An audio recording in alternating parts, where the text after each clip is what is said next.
Start ಮಾಡಲ್ಲ. ಆ ರೀತಿ ಮಾಡಿದಂಥ ಸರ್ಕಾರ ಏನಾಯಿತು, ಮತ್ತೆ ನಮಗೆ ಇದೇ ರೀತಿ ಪ್ರಾಬ್ಲಮ್ನ ಕೊಡ್ತಾ ಬಂತು. ನಾವು ಸತತವಾಗಿ ಏನು ಜುಲೈ 20ನೇ ತಾರೀಕಿಂದ 8 ತಿಂಗಳಿಂದ ನಾವು ಸತತವಾಗಿ ನಮ್ಮ ಒಂದು ಸಮಿತಿಯಿಂದ ಹೋರಾಟವನ್ನು ನಡೆಸ್ಕೊಂತ ಬಂದಿದ್ದೀವಿ. ಯಾರೇ ಕೂಡ ಎಲ್ಲ ಅಧಿಕಾರಿಗಳಿಗೆ ಮತ್ತು ಸ್ಥಳೀಯದಲ್ಲಿ ಏನು 28 ಜನ MLAಗಳಿದ್ದಾರೆ ಅವರಿಗೆ, ವಿಧಾನ ಪರಿಷತ್ತಿನ ಸದಸ್ಯರಿಗೆ, MP ಗಳಿಗೆ ಎಲ್ಲರಿಗೂ ಮನವಿ ಪತ್ರವನ್ನು ಕೊಟ್ಟಿದ್ದೀವಿ. ಸನ್ಮಾನ್ಯ ವಸತಿ ಸಚಿವರಾದ ಜಮೀರ್ ಅಹಮದ್ ಖಾನ್ ರವರಿಗೆ ಮತ್ತು ನಮ್ಮ ಬೆಂಗಳೂರು ಗ್ರಾಮೀಣ ಲೋಕಸಭಾ ಸದಸ್ಯರಂಥ ಸುರೇಶ್ ರವರಿಗೂ ಕೂಡ ಮನವಿ ಪತ್ರ ಕೊಟ್ಟು ನಾವು ಕೇಳ್ಕೊಂಡಿದ್ದೀವಿ.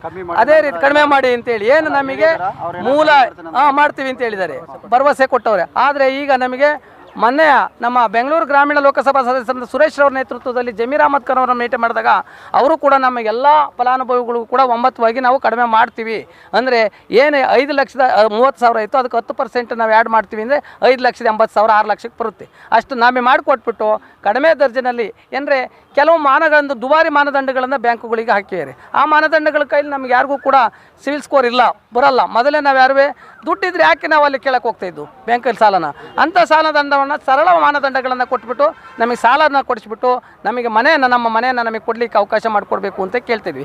ನಮಗೆ ಒಂದೇ ಒಂದು ಮುಖ್ಯವಾದ ಉದ್ದೇಶ ಏನು, ನೀವು 2016-17ರಲ್ಲಿ ಭರವಸೆ ನೀಡಿದ್ದೀರಾ, ನೀವು ಅರ್ಜಿ ಹಾಕ್ಸ್ಕೊಂಡಿದ್ದೀರಾ, ಅವತ್ತು ಜನರಲ್ಲಿಗೆ ಸಾಮಾನ್ಯ ವರ್ಗದವರಿಗೆ 5.30 ಅಂದರೆ SC/STಗೆ 4.25 ಕೊಡ್ತೀವಿ ಅಂದರೆ ಅದನ್ನು ಭರವಸೆ ಈಡೇರಿಸ್ಕೊಡಿ ಅಂತೇಳಿ ನಾವು, ಮತ್ತು ಏನು ಸೈಟ್ಗಳು ಆಗಿಲ್ಲ ಅಂದರೆ ನೆನಗುದಿ ಬಿದ್ದಾವೆ ಅಂಥ ಸೈಟ್ಗಳನ್ನ ಕಾಮಗಾರಿಗೆ ನಾವು ವೇಗವನ್ನು ಚುರುಕುಗೊಳಿಸಬೇಕು ಅಂತಲೂ ಕೂಡ ಈ ಮೂಲಕ ತಮ್ಮಲ್ಲಿ ಕಳಕಳಿಯಿಂದ ಮನವಿ ಮಾಡ್ಕೊಳ್ತೀವಿ.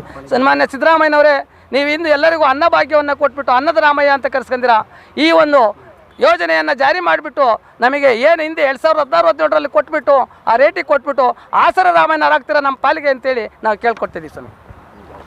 ಇದಿಷ್ಟು ಫಲಾನುಭವಿಗಳ ಅಪೇಕ್ಷೆ ಅಂತೆ. ಮಾನ್ಯ ಸರ್ಕಾರದವರು ಇದನ್ನು ಗಮನಕ್ಕೆ ತಗೊಂಡು ದಯವಿಟ್ಟು ಈ ಬಂದಿರುವಂಥ ಫಲಾನುಭವಿಗಳಿಗೆ ಹಣವನ್ನು ಕಡಿಮೆ ಮಾಡಬೇಕಂತ ಇದು ಒಂದು ನ್ಯೂಸ್ HD ನ್ಯೂಸ್ ಮುಖಾಂತರ ಕೇಳ್ಕೊಳ್ತೀವಿ. ಅಮ್ಮ, ಏನು ಕೆಲಸ ಮಾಡ್ತಾ ಇದ್ದೀರಿ ಸರ್? ನಾವು ಮನೆ ಕೆಲಸ ಮಾಡೋದು ಸರ್. ನಮಗೊಂದು 5,000-6,000 ಬರುತ್ತೆ ಸರ್. ಮನೆ ಮೇಂಟೈನ್ ಮಾಡ್ಕೊಂಡು ಆಗ್ತಿಲ್ಲ ಅಂತ ಇಲ್ಲಿಗೆ ಹೌದು ಸರ್.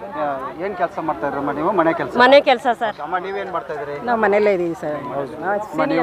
ಮನೆಯಲ್ಲೇ. ನಮ್ಗೇನು ಫ್ರೀಯಾಗಿ ಕೊಡೋದು ಬೇಡ ಸರ್. ಗಂಡ ಸತ್ತಿರೋರು ಇದ್ದಾರೆ, ಗಂಡ ಬಿಟ್ಟಿರೋರು ಇದ್ದಾರೆ, ಹೂವು ಮಾರೋರು ಇದ್ದಾರೆ, ಗಾರ್ಮೆಂಟ್ಸ್ಗೆ ಹೋಗೋರು ಇದ್ದಾರೆ, ಗಾರೆ ಕೆಲ್ಸಕ್ಕೆ ಹೋಗೋರು ಇದ್ದಾರೆ. ಹಂಗಾಗಿ ನಾವು ನಮ್ಮೊಬ್ಬರಿಗೋಸ್ಕರ ಕೇಳ್ತಾರೆ. ಎಲ್ಲ ತುಂಬ ಕಷ್ಟ, ಹೆಣ್ಮಕ್ಳು ತುಂಬ ಕಷ್ಟ ಇದೆ. ಅದಕ್ಕೋಸ್ಕರ ನಮ್ಗೊಂದು 4.25 ಕೊಟ್ಬಿಟ್ರೆ ನಿಜವಾಗ್ಲೂ ಅವ್ರಿಗೆ ಹಳೆ ರೇಟ್ಗೆ ನೋಡಿ 2016-17 ನಾವು ಹಾಕಿದ್ದು ಇದೇ ರೇಟ್ಗೆ ನಮಗೆ ಕೊಡಲಿ. ನಮಗೇನು ಕಮ್ಮಿ ಮಾಡೋದು ಬೇಡ, ಈ ರೇಟ್ಗೆ ಕೊಡಲಿ. ನಾವು ತುಂಬ ಜನ ಈ ರೇಟ್ ಬರುತ್ತೆ ಅಂತಲೇ ನಾವು ಅಪ್ಲಿಕೇಶನ್ ಹಾಕಿರೋದು. ತಾಳಿ ಚೈನ್ ತಾಳಿ ಸಮೇತ ಅಡ ಇಟ್ಟು ನಾವು ಕಟ್ಟಿದ್ದೀವಿ ಸರ್ 1 ಲಕ್ಷನ. ಇವಾಗ ನಮಗೆ ಅಮೌಂಟು ಜಾಸ್ತಿ 11-30 ಕಟ್ಟಿ ಅಂದರೆ ನಾವು ಎಲ್ಲಿಂದ ತಂದು ಕಟ್ಟೋಣ ಸರ್?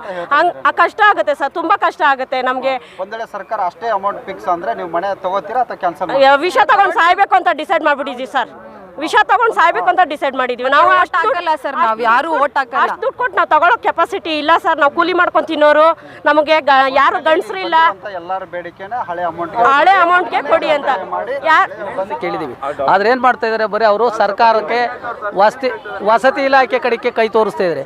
ನಾವು ಇದರೆಲ್ಲರ ಒಟ್ಟಾರೆ ಸಾರಾಂಶ ಏನು ಅಂತಂದ್ರೆ, ನಮಗೆ 2016-17ರಲ್ಲಿ ಏನು ನೀವು ನಿಗದಿಪಡಿಸಿದ್ರೆ ಆ ರೇಟಿಗೆ ಕೊಡಬೇಕು. ಒಂದು ಕಂಪ್ಲೀಟ್ ಆಗಿರ್ತಕ್ಕಂಥ ಮನೆಗಳನ್ನು ಈಗ ಏನು ಲೋಕಸಭಾ ಚುನಾವಣೆಗಳಿಗೆ ಹಸ್ತಾಂತರ ಮಾಡಬೇಕು. ಯಾವುದು ನೆನೆಗುದಿಗೆ ಬಿದ್ದಿದೆ ಅಂಥ ಸೈಟ್ಗಳನ್ನು ಬೇಗ ಹಣವನ್ನು ಬಿಡುಗಡೆ ಮಾಡಿಬಿಟ್ಟು ಕಾಮಗಾರಿ ಕೈಗೆತ್ಕೋಬೇಕು. ನೆಕ್ಸ್ಟು ಇಲ್ಲೇನಾಗಿದೆ ಅಂತಂದ್ರೆ ಲೋನುಗಳು ಮತ್ತು ಒಂದೂವರೆಗಳು ಈಗ ವರ್ಗಕ್ಕೆ ಆಗ್ತಾ ಇಲ್ಲ. ಆದ್ದರಿಂದ ಬೇಗ ಲೋನುಗಳನ್ನು ನೀವೇ ಮಾಡಿಸ್ಕೊಡ್ಬೇಕು ನಿಗಮ.